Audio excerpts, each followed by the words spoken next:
Welcome back, students. We are learning Olympiad examples for rational numbers for class 8.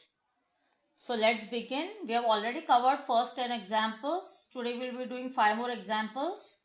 Now our 11th example is what should be subtracted from 3 by 4 minus 2 by 3 to get minus 1 by 6. Okay. We have to solve this first. Okay. What should be subtracted from this to get minus 1 by 6? Now let's solve. So 3 by 4 minus 2 by 3 is how much? We'll solve this first. How much is this? This is nothing but 4 3 are 12. Okay. And 9 minus 8. So this is nothing but 1 by 12. Okay. So what is given is what should be subtracted from 1 by 12 to get minus 1 by 6. मतलब 1 by 12 है हमारे पास, उसमें से क्या subtract करना है? मुझे suppose x subtract करना है. ठीक है. If I need to subtract a number, I should subtract this minus x is equal to minus 1 by 6. ये हमारा क्वेश्चन बन गया. ठीक है. तो now I will find out x value कितनी आएगी. x की वैल्यू x में लेफ्ट हैंड साइड से राइट हैंड साइड में ले लेती हूँ. So what I will get is x is equal to 1 by 12. Okay. x is 1 by 12 plus 1 by 6 ऐसे आ जाएगा. ओके. तो क्या आएगा? I will equalize the denominators. So 12 by 3 and 3 by 12 means nothing but 1 by 4.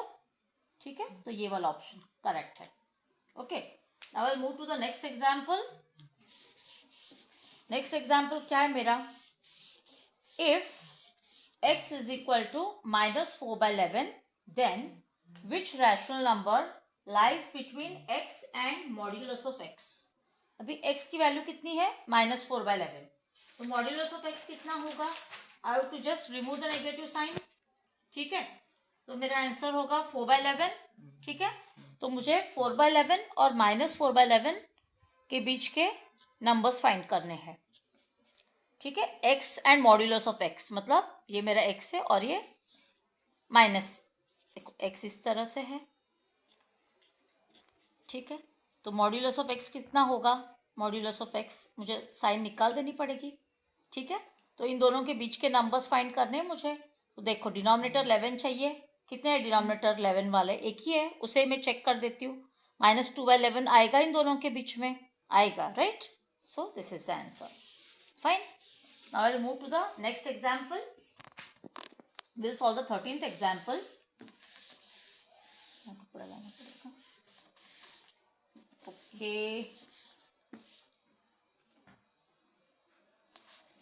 Okay, I'll write over here 13th example.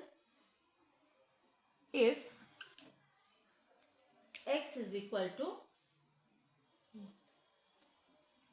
minus 2 by 3, just a minute, x is equal to 2 by 3 and y is equal to 3 by 2, find value of x plus y plus x minus y. ठीक है. जो value find करनी है. So I will solve.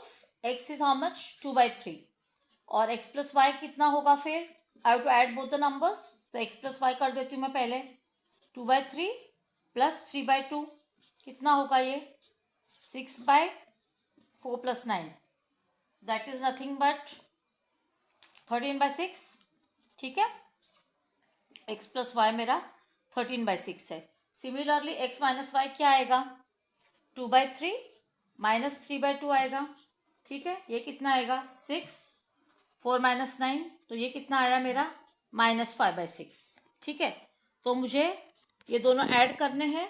So minus 5 by 6 plus 13 by 6 कर देती हूँ मैं. यहाँ पे कितना आएगा? 6 डिनोमिनेटर एज इट इज, और यहाँ पे आएगा मेरा 8 by 6 आएगा. Right. So my answer is 8 by 6. Okay. Now 8 by 6 क्या होता है? I will just reduce this. 2 4s are 8, 2 3s are 6. 8 by 6 can be written as 2 4s are 8, 2 3s are 6. ठीक है. सो this is my answer. So this is nothing but option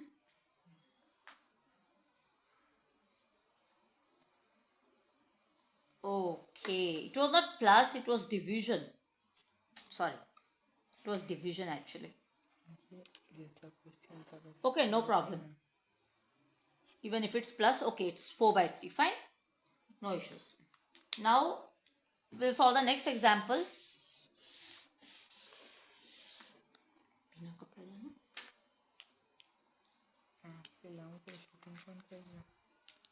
Now I'll solve the next example.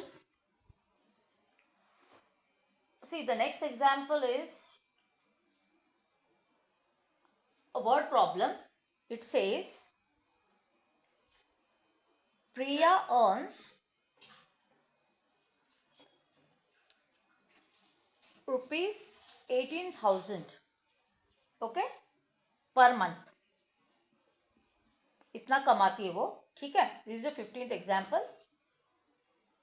Now just I'll wipe it off so that we'll be able to see it properly, right? Just 1 minute. Okay.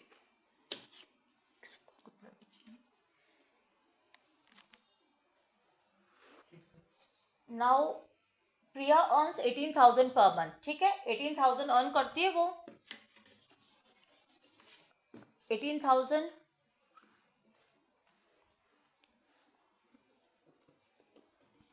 she spends 7/12.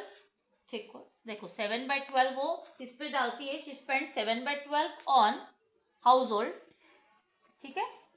Household पे वो 7/12 part खर्च करती है. इतना rupees वो earn कर रही है, ठीक है. इतनी सैलरी है उसकी. 7/12 हाउसहोल्ड आइटम्स पे खर्च करती है वो. फिर क्या दिया है, 1/8. फिर 1/8 on rest of things. On rest of things, ठीक है.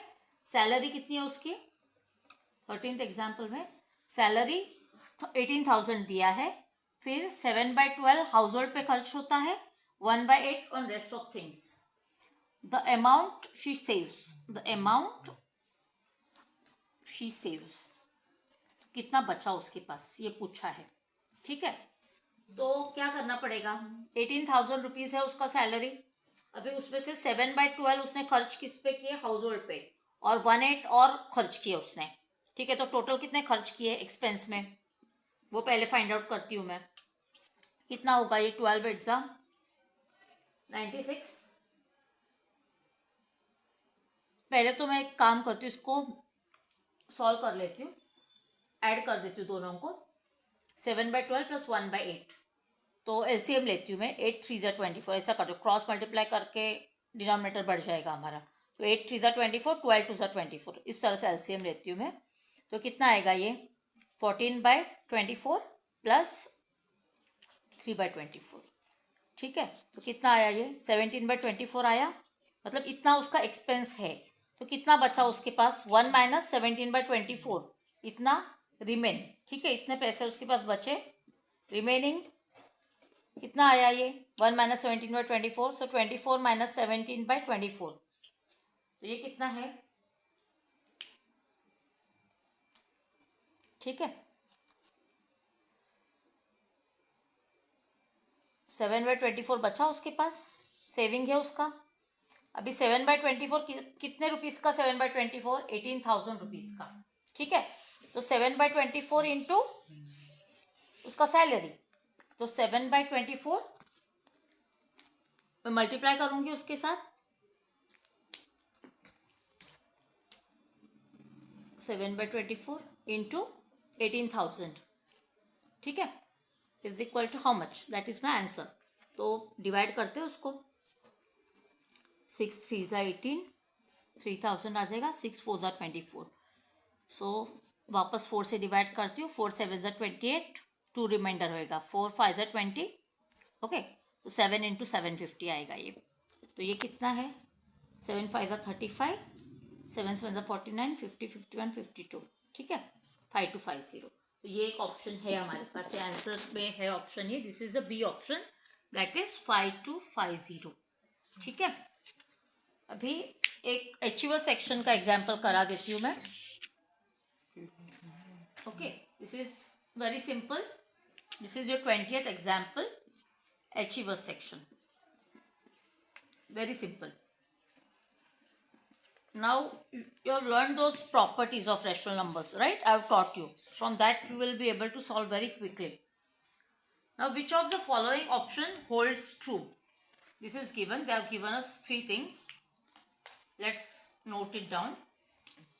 Which of the following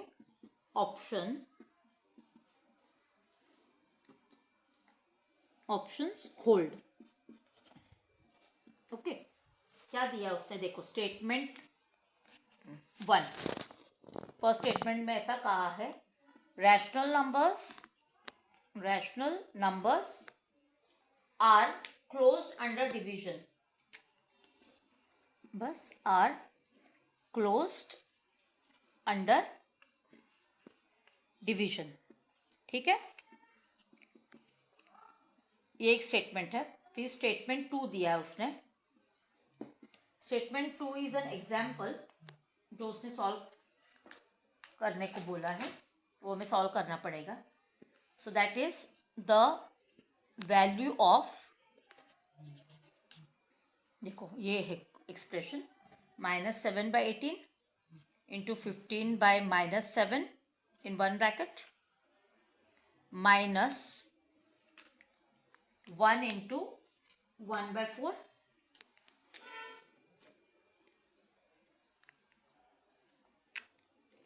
1 into 1/4 फिर प्लस हाफ इंटू 1/4.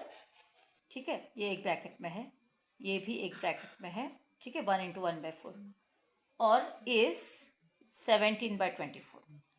ठीक है, clear with which of the following options hold. Statement 1 क्या है, rational numbers are closed under division. ये first statement है. Statement 2 क्या है, the value of this is 17/24. मैं सॉल्व करती हूँ पहले इसके लिए. और ऑप्शंस क्या है मेरे पास, ABCD. फर्स्ट क्या है, बोथ 1 and 2 आर ट्रू, दोनों सही है.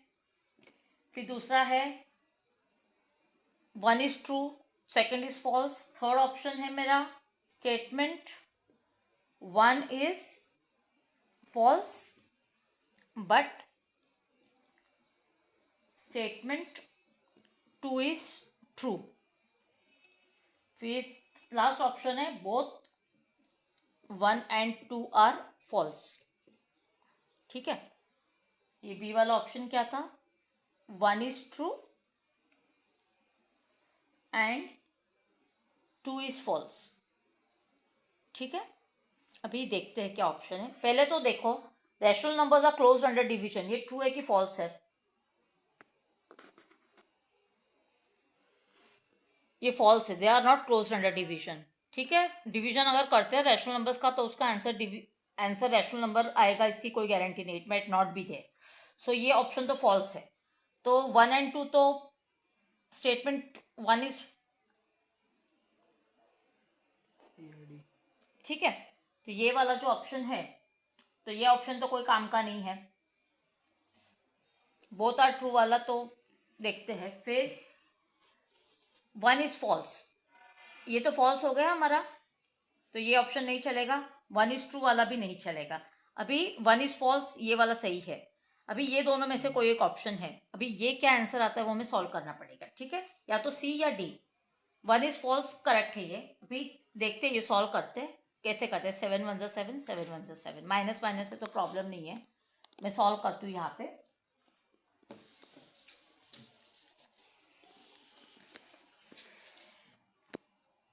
देखो क्या आएगा ये, 15/18.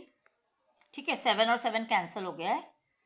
15/18 माइनस 1/4 है, प्लस 1/8 आ जाएगा. ये देखो 1/8 आ जाएगा, ये हमारा 1/4 हो गया. फिर सॉल्व करना है इसको, ठीक है। यहाँ पे मैं 15/18 को एज इट इज़ रखती हूँ,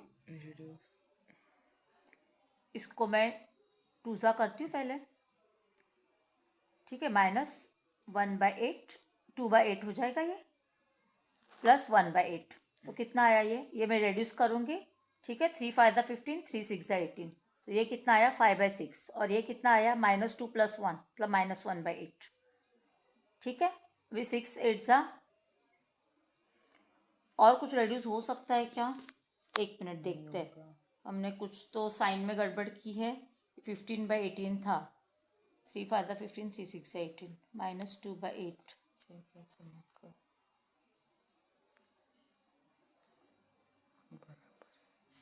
ठीक है। तो कितना आया हमारा आंसर, सॉल्व करते हैं। 6 8 48, ठीक है। 8 5 40 -6 कितना आएगा ये 34/48।